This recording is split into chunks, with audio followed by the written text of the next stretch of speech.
మనం చూసాం అంటే పూర్తిగా వైసీపీ అధికారంలో లేకపోయినప్పటికీ కూడా చాలా శాఖల్లో కూడా ఇంకా వాళ్ళకు సంబంధించినటువంటి డిపార్ట్మెంట్లో కావచ్చు, పోలీస్ డిపార్ట్మెంట్లో కావచ్చు, ఇతర శాఖల్లో కూడా కొద్దిమంది అధికారులు ఉన్నారు, వాళ్ళు ఇంకా ఇప్పటికీ కూడా వైసీపీకి సపోర్ట్ చేస్తూ ఉన్నారు, పనిచేస్తున్నారు అనే మాటలు వినిపిస్తూ ఉన్నాయి. అట్లాగే ఈ గనులను మింగిన ఘనుడు పెద్దిరెడ్డి రామచంద్రారెడ్డికి సంబంధించి కూడా మనం చూస్తే అమరావతి స్మార్ట్ సిటీ కార్పొరేషన్ దీనికి సంబంధించి కూడా పూర్తిగా దాంట్లో ఆయన చెప్పారని చెప్పేసి కాంట్రాక్టులు ఇప్పటికీ ఇస్తున్నటువంటి పరిస్థితులు కనిపిస్తా ఉన్నాయి. అవన్నీ ఒక్కొక్కటిగా బయటకు వస్తున్న పరిస్థితి చూద్దాం. వైసీపీ అధికారంలో లేకపోయినా, మంత్రి పదవిలో లేకపోయినా అమరావతి స్మార్ట్ సిటీ కార్పొరేషన్ లో పెద్దిరెడ్డి రామచంద్రారెడ్డి హవాగా నడుస్తోంది.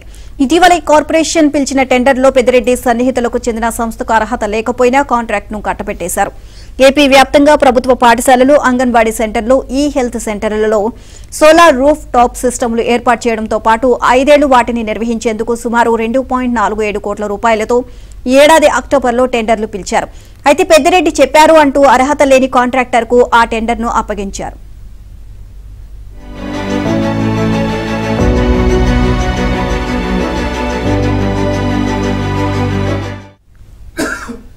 సోలార్ రూఫ్ టాప్ సిస్టమ్ల ఏర్పాటుకు Amaravati smart and sustainable city corporation limited పిలిచిన టెండర్లలో 2 సంస్థలు పాల్గొన్నాయి.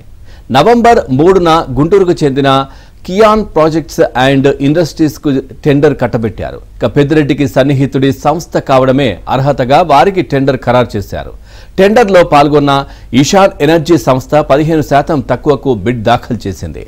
తద్వారా ప్రభుత్వానికి 37 లక్షల రూపాయలు ఆదా అవుతాయి. ఇక కియాన్ ప్రాజెక్ట్స్ మాత్రం 8.5% తక్కువకు టెండర్ వేసింది.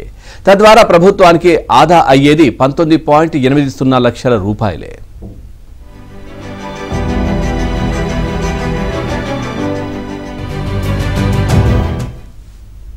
టెండర్లో పాల్గొనేందుకు గతంలో ప్రభుత్వ ప్రాజెక్టులు చేసిన అనుభవం ఉండాలని నిబంధనల్లో పేర్కొన్నారు.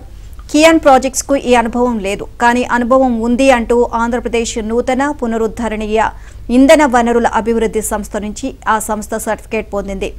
పొంగనూరులోని సమ్మర్ స్టోరేజ్ ప్లాంట్ వద్ద ఒక మెగావాట్ సోలార్ ప్లాంట్ను ఏర్పాటు చేసినట్లు ఈ సర్టిఫికేట్ను రూపొందించారు. 2023 నవంబర్ 17న ఈ పని దక్కించుకున్నట్లు, 2024 జనవరి నెలాఖరుకు పని పూర్తి చేసినట్లు అందులో పేర్కొన్నారు.